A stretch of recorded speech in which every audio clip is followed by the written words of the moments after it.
Welcome to iDream. YouTuber Harsha case మరో mystery తిరిగింది. ఇంతవరకు అజ్ఞాతులను హర్ష ఆడియో క్లిప్లు రిలీజ్ చేస్తుంటే ఈసారి బాధితురాలు ఆడియో క్లిప్తో పాటు మరికొన్ని ఆధారాలు బయట రిలీజ్ చేశారు. అందులో చాలా క్లియర్గా అతను గేమింగ్ యాప్ నిర్వహిస్తున్నట్లుగా, వాళ్ళకి సపోర్ట్ చేస్తున్నట్టుగా యాడ్తో పాటు వాళ్ళిద్దరి మధ్య సంభాషణ కూడా ఆడియో క్లిప్లో ఉంది. అయితే ఆడియో క్లిప్లో ఉంది వాస్తవం ఎంత, అసలు హర్ష ఎందుకు పోలీసుల ముందు రావట్లేదు, పోలీసులు ఎందుకు హర్ష కోసం తిరగట్లేదు అనే విషయాన్ని మనతో మాట్లాడడానికి యువసామరాట్ రవి గారు ఉన్నారు. అడిగి మరిన్ని విషయాలు తీసుకున్నాం. సార్ నమస్తే అండి. నమస్తే సార్. రవి గారు, ఇప్పుడు చూస్తున్నాం నార్సింగ్ పొల్యూషన్ గతంలో జరిగినప్పుడు రాజ్ తరుణ్ కేసు అవ్వచ్చు, జానీ మాస్టర్ కేసులో చాలా స్పీడ్గా పికప్ అయింది, ఇమీడియట్ గా అరెస్ట్ చేశారు, జైలుకి పంపారు. అంటే పోలీస్ యాక్షన్ తెలంగాణలో ఎంత ఫాస్ట్గా ఉంటుందని చూపించారు. రైట్. ఈ కేసులకు వచ్చేసరికి దాదాపు ఆదివారం అంటే రేపటికి ఆదివారం వారం రోజులు అవుతుంది ఎఫ్ఐఆర్ విషయం.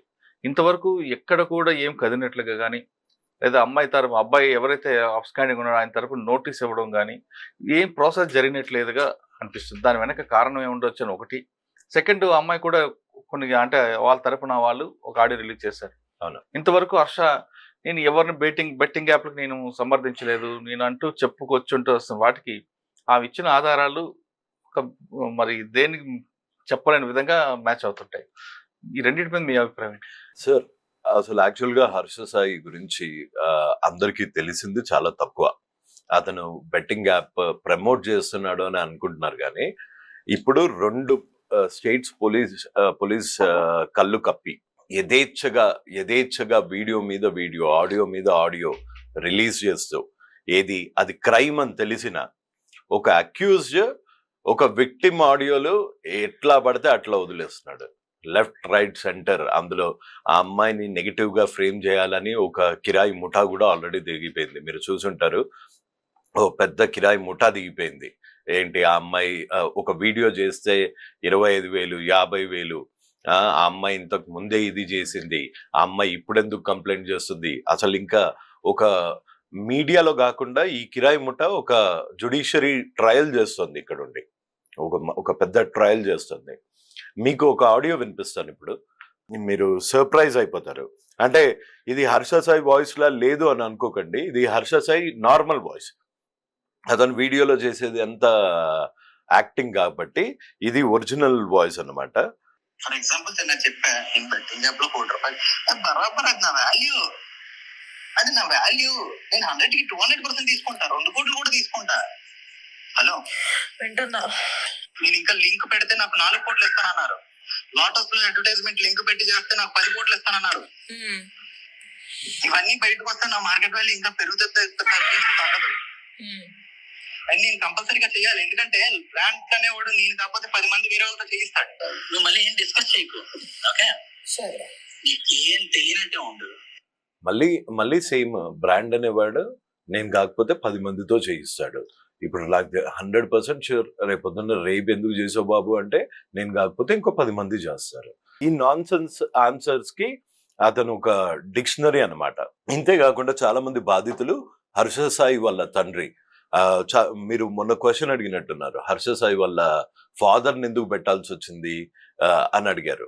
నేను ఐ థాట్ అనవసరంగా పెట్టారేమో, ఇది పెళ్లి చేయిస్తాను అన్న హామీ గురించి పెట్టారేమో అని ఒక సాఫ్ట్ కార్నర్ లో ఆలోచించా. కానీ రాధాకృష్ణ గారు ఒక పెద్ద పింప్ అండి. అతను కాల్ మనీ, సెక్స్ మనీ, ఒక అన్అఫీషియల్ వడ్డీ వ్యాపారి. Call money racket, sex rackets నడిపించేవాడు. శ్రీను అని ఈ రాధాకృష్ణ కతియార్కి అంటే హర్ష సాయి గారి మేనమామ శ్రీను అనే ఆయన ఎంతో మంది ఆడపిల్లల ఉసురు పోసుకున్నారు.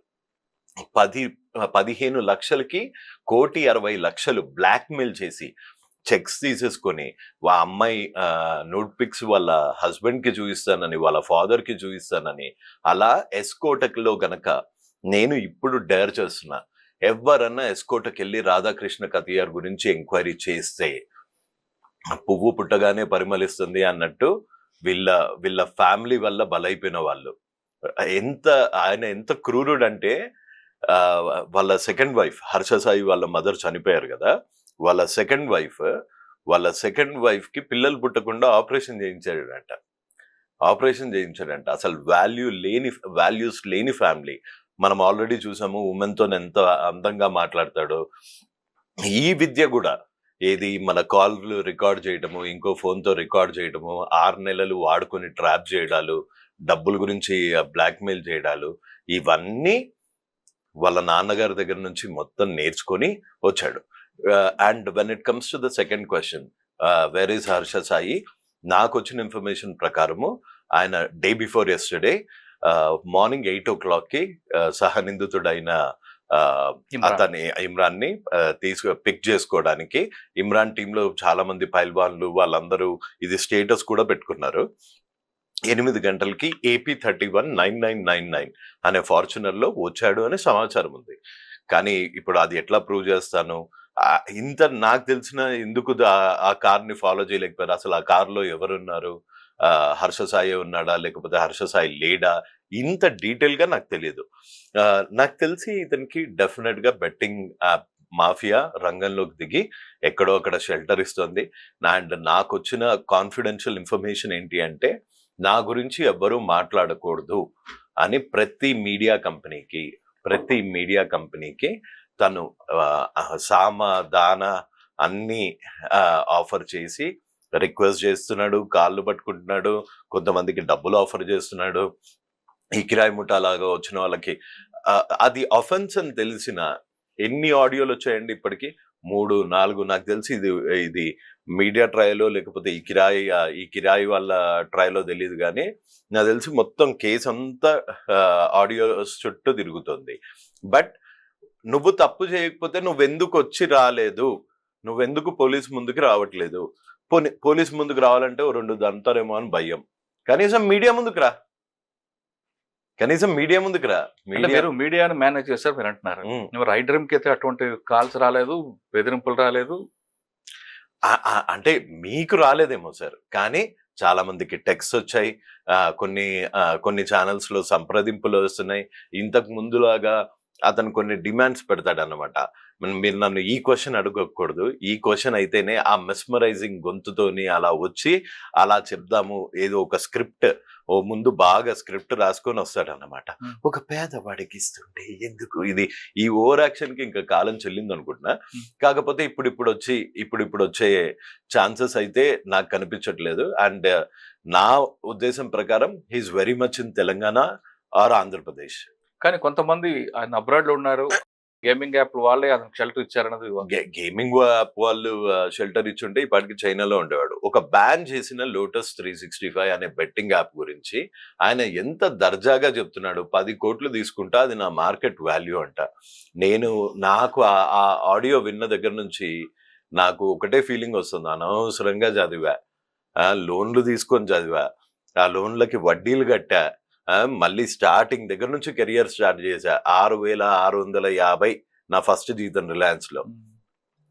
ఇంత ఒక్క లింక్ పెట్టి 30 సెకండ్ల వీడియో పెడితే, సరే ఈయనంటే పెద్ద సూపర్ స్టార్ కాబట్టి నీకు 10 కోట్లు ఇచ్చాడు, నాకు 15,000 అన్న ఇచ్చి ఉంటారు కదా. అనవసరంగా ఇదంతా చేసుకున్నాను కదా. అనవసరంగా చదివి బట్టి మర్చిపోయి 1కి 2 సార్లు రాసి పొద్దున్నే 4 తన్నులు తినుకుంటూ, ఆ మ్యాథ్స్ అన్నది బుర్రలో ఎక్కేదే కాదు, తన్నులు తినుకుంటూ నేర్చుకున్నా. ఓకే, అది విషయం కాస్త పక్కన పెడితే పోలీసులు ఎందుకండి ఇంత డిలే చేస్తున్నారు అనుకోవచ్చా, లేదు వాళ్ళు ప్రాపర్ గా చేస్తున్నారు అనుకోవచ్చా? అది ఆ కామెంట్ నేను చేయలేనండి. ఎందుకంటే మీకు ఫ్యూ ఎగ్జాంపుల్స్ చెప్తా. నా మీద కేసు పెట్టినప్పుడు అతని వీడియోస్ ఒక యాక్ట్ ని ఉల్లంఘించడం నేరమా కాదా అన్న క్లారిటీ ఉంటుంది. అయినా నా మీద కేసు పెట్టగలిగారు అంటే ఆయన ఎలా మేనేజ్ చేస్తున్నాడు, లేకపోతే ఆయన వీడియోస్ చూపించి ఆఫీసర్స్ ని మెస్మరైజ్ చేస్తున్నాడా, లేకపోతే సింపతి కార్డు వాడుతున్నాడా, ఏ కార్డు వాడుతున్నాడో అని తెలియదు. ఇప్పుడు కొంతమందిని మనం కలవటానికే మనం మొన్న ఈ టాపిక్ మాట్లాడుకున్నాం. ఇప్పుడు ఒక సామాన్య మధ్యతరగతి వాడు కమిషనర్ గారిని వెళ్ళి కలవాలంటే గుమాస్తానో బయట ఎస్ఐయో ఏఎస్ఐయో లేకపోతే కానిస్టేబుల్ సార్ లేరు, నువ్వు ఇచ్చే కంప్లైంట్ నేను ఇచ్చేస్తా అని స్టాంప్ కొట్టేసి పంపించేస్తారు. ఆ స్టాంప్ కూడా మీ అదృష్టం బాగుంటే ఆ స్టాంప్ దొరుకుతుంది. మొన్న డీజీపీ గారిని కలిసి ఒక రిప్రజెంటేషన్ ఇవ్వడానికి వెళ్ళాం మేము. బయట ఇన్వర్డో అవుట్వర్డో అని ఉంటుందంట, అక్కడికి వెళ్ళాం, స్టాంప్ కొట్టారు, అయిపోయింది. అది చదివారా లేదా, అందులో ఏముంది ఒక్కట్లేదు. అది ఇచ్చి కూడా ఇప్పటికి 2 వారాలు అవుతుంది. ఇప్పటి వరకు ఒక్క ఒకటి Action కూడా లేదు. యాక్షన్ లేదు దాని మీద. సో నాకు తెలిసి మన సిస్టమ్ ఇలా ఉందనుకుంటా. హర్ష సాయి లాంటి వాళ్ళకి చాలా అనుకూలంగా ఉందనుకుంటా. జానీ మాస్టర్ లాంటి వాళ్ళనే 2 రోజుల్లో సంఖ్యలు వేసి మరీ జీప్ లో వేసి కూర్చోబెట్టారు. ఇతని మటుకు నాకు తెలిసి అబ్స్కాండింగ్ లోనే ఉన్నాడు. బాధితురాలు శాంతం తన పేరు అన్ని నాశనం అయితే కానీ ఈయన మటుకు బయటకు వచ్చే ఛాన్సెస్ లేవు అనుకుంటా. సార్ అప్పుడు ఆమె కూడా కొన్ని ఆడియోలు రిలీజ్ చేస్తున్నారు. Yes.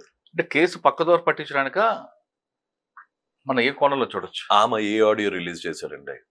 హర్షాకి గేమింగ్ వాళ్ళకున్న సంబంధాలపై కానీ అవి రిలీజ్ చేయడం ఎంతవరకు కరెక్ట్? అవి రిలీజ్ చేయడం ఎంతవరకు కరెక్ట్ ఏంటండి? ఒక వ్యవస్థనే రేప్ చేసిన వాడు వీడు అని చూపిస్తున్నారు. ఒక యాక్ట్ నే రేప్ చేసిన వాడు, ఒక ఆన్లైన్ గేమింగ్ యాక్ట్ నే రేప్ చేసిన వాడు అని మొన్న మీ ఇంటర్వ్యూ చూశాను చిరంజీవి గారితోని. ఆ చిరంజీవి గారు 4 నెలల నుంచి కుట్ర ఆయనకు తెలీదు, 4 నెలల నుంచి కాదు 4 ఏళ్ల నుంచి ఇది కుట్ర కాదు, 4 ఏళ్ల నుంచి వాయిస్ లేపినందుకు 4 కేసులు పెట్టించాడు నా మీద ముచ్చటగా. ఆయనే గర్వంగా చెప్తున్నాడు, నేను వదల పరువు నష్టం తాబా వేస్తా, వేసుకో, ఒకటి కాకపోతే వందేసుకో. అండ్ డెఫినెట్ గా చెప్తున్నా, వీళ్ళ మెస్మరైజింగ్ ఫ్యాక్టర్ మీడియా ముందు నడవచ్చు, కొన్ని ఛానల్స్ ముందు నడవచ్చు, వీళ్ళ కిరాయి వాళ్ళ ముందు నడవచ్చు. డెఫినెట్ గా కోర్ట్ ఆఫ్ లాలో ఇతనికి శిక్ష పడుతుంది.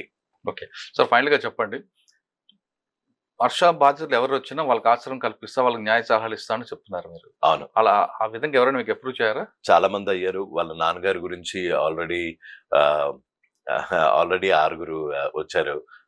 హర్ష సాయి గురించి కూడా చాలా మంది వచ్చారు.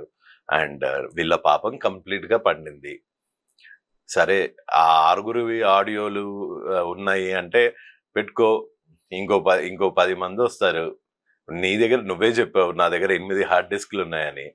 ఆ 8 హార్డ్ డిస్క్లు ఉన్న వాళ్ళల్లో సగం మంది వచ్చినా నీ బెట్టింగ్ మాఫియా కూడా నేను కాపాడలేదు హర్ష సాయి.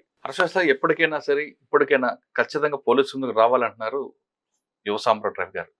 నువ్వు పారిపోతే దాంట్లో తప్పు చేసినట్లుగానే మెసేజ్ వస్తుంది కాబట్టి ఇప్పటికైనా నీకు తప్పు చేయలేదు అనుకున్నాడు పోలీసు ముందు వచ్చి సరెండర్ అయితే నీ నిజస్వరూపం బయటకు వస్తుంది, నువ్వు తప్పు చేయలేని విషయం బయటకు వచ్చే అవకాశం ఉంటుందని చెప్తున్నారు. కానీ హర్ష సాయి బాధితులు ఎవరు వచ్చినా వాళ్ళకి ఖచ్చితంగా న్యాయ సలహా ఇవ్వడానికి ముందుంటానంటూ భరోసా ఇస్తున్నారు యువ సామ్రాట్ రవి గారు. ఇది రవి గారు ఎక్స్క్లూజివ్ ఇంటర్వ్యూ. వచ్చే వారం మరో గెస్ట్ మళ్ళీ కలుద్దాం. అంతవరకు నమస్తే. Thank you sir, thank you very much. నమస్తే అండి, థ్యాంక్ యూ సో మచ్.